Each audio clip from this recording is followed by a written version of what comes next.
اب تھوڑا سا آگے چلتے ہیں. صحابہ کرام میرے آقا کا حسن بیان کر رہے تھے.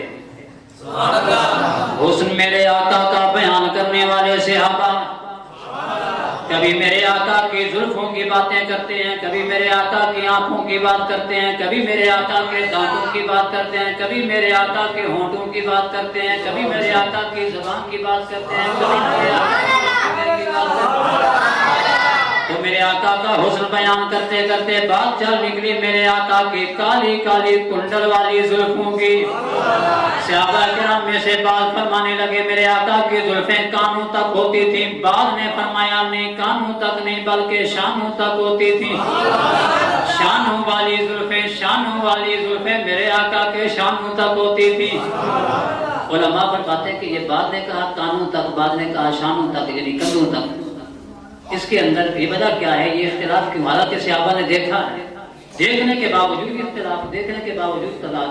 تو اس کی وجہ یہ ہے کہ میرے آقا صلی اللہ علیہ وسلم کے بال مبارک گھنگری والے تھے, کنڈل والے تھے, پیچ والے تھے. تو جب میرے آقا صلی اللہ علیہ وآلہ وسلم غسل فرماتے, اپنی زلف عنبری پہ تیل لگاتے, کنگھا کرتے, تو وہ زلفیں لٹک کر کندھوں تک آ جایا کرتی تھی.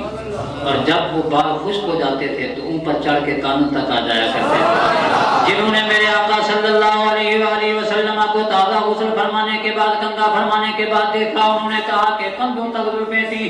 جنہوں نے بال مبارک خشک ہونے کے بعد دیکھا, انہوں نے کہا کانوں تک تھیں. علماء فرماتے ہیں دونوں سچے, نہ کانوں تک کہنے والے جھوٹے, نہ شانوں تک کہنے والے جھوٹے, بلکہ کانوں تک کہنے والے بھی سچ کہتے ہیں, شانوں تک کہنے والے بھی سچ کہتے ہیں. مگر یہ کبھی زلفیں کانوں تک آتی ہیں, کبھی شانوں تک آتے ہیں. یہ بات جو قابل تسلیم ہے, مان لیجیے بات اتنی کہ کبھی میرے آقا کی زلفیں کانوں تک رہتی ہیں, کبھی میرے آقا کی زلفیں کندھوں تک رہتی ہیں. مگر اس میں فلسفہ کیا ہے, اس کے اندر راز کون سا ہے کہ کبھی زلفیں کانوں تک آتی ہیں, کبھی کندھوں تک آتی ہیں؟ یہ فلسفہ تیری میری سمجھ میں آنے والا نہیں. اگر یہ فلسفہ سمجھنا ہو تو تاجدار بریلی کا دامن تھا. تاجدار بریلی اعلیٰ حضرت عظیم البرکت الشاہ امام محمد رضا خان فاضل بریلوی رحمۃ اللہ علیہ فرماتے ہیں کہ جب میرے آقا صلی اللہ علیہ وآلہ وسلم کی زلفیں مبارکہ میرے آقا کے کانوں تک ہوتی تھی, اشارہ اس بات کی طرف ہوتا تھا کہ دنیا کے اندر پریشان ہونے والوں پریشان نہ ہونا. جب کبھی کوئی رنجیدگی کا عالم ہو, غمگین ہونے کا موقع آ جائے تو غمگین نہ ہونا, بلکہ سرزمین چک جھمرا پر جامع مسجد گلزار مدینہ کے اندر بیٹھ کر یا رسول اللہ کی صدا لگانا تمہارا کام ہے. یہ محمد کان مدینے میں سنیں گے.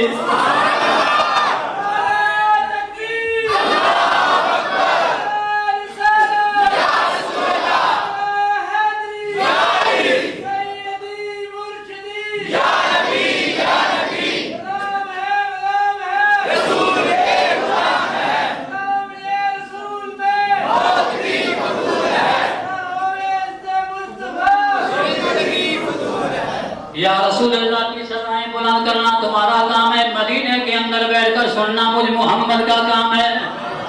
اس لیے حضور اعلیٰ حضرت فرماتے ہیں کہ ہمیشہ کے لیے یا رسول اللہ کی سدائیں لگایا کرو. ہمیشہ کے لیے کون سی صدا؟ اونچی کہہ دو, اونچی کہہ دو, جلتا ہے تو جلنے دو, ہر وقت یا رسول اللہ کی صدا لگایا کرو. اس لیے اعلیٰ حضرت فرماتے ہیں گیس میں جل جائے بے دینوں کے دل, گیس میں غصے میں گیس میں جل جائے بے دینوں کے دل, بولو گیس میں جل گیس میں جل جائے بے دینوں کے دل. یا رسول اللہ کی کثرت کیجئے, یا رسول اللہ کی کثرت کیجئے, یا رسول اللہ کی کثرت کیجئے, کیجئے, یا رسول اللہ کی کثرت کیجئے, کیجئے, یا رسول اللہ کی کثرت کیجئے. جب میرے آقا صلی اللہ علیہ وآلہ وسلم کی زلف مبارک کانوں تک ہوتی تھی، اشارہ اس بات کی طرف ہوتا تھا کہ جب دنیا میں کوئی پریشانی کا سامنا کرنا پڑ جائے، رنجیدگی اور پریشانی کا عالم ہو، تو تم دنیا کے کسی بھی کونے میں بیٹھ کر یا رسول اللہ کی صدائیں لگاؤ گے، یہ محمدی کان مدینے میں سنیں گے۔ فرمایا جب زلف کانوں تک ہوتی تھی صدائیں سننے کا اشارہ تھا، جب زلف مبارکہ کندھوں تک آ جایا کرتی تھی، اشارہ اس بات کی طرف ہوتا تھا کہ کل بروز قیامت جب سارے ہر کسی کو اپنی پڑی ہوگی، نفسی نفسی کا عالم ہوگا، کوئی نبی کسی امت کی سفارش کرنے پہ آمادہ نہیں ہوگا، سارے کے سارے میرے پاس چل کے آ جانا، یہ محمدی کندھے تمہیں سہارا دیں گے۔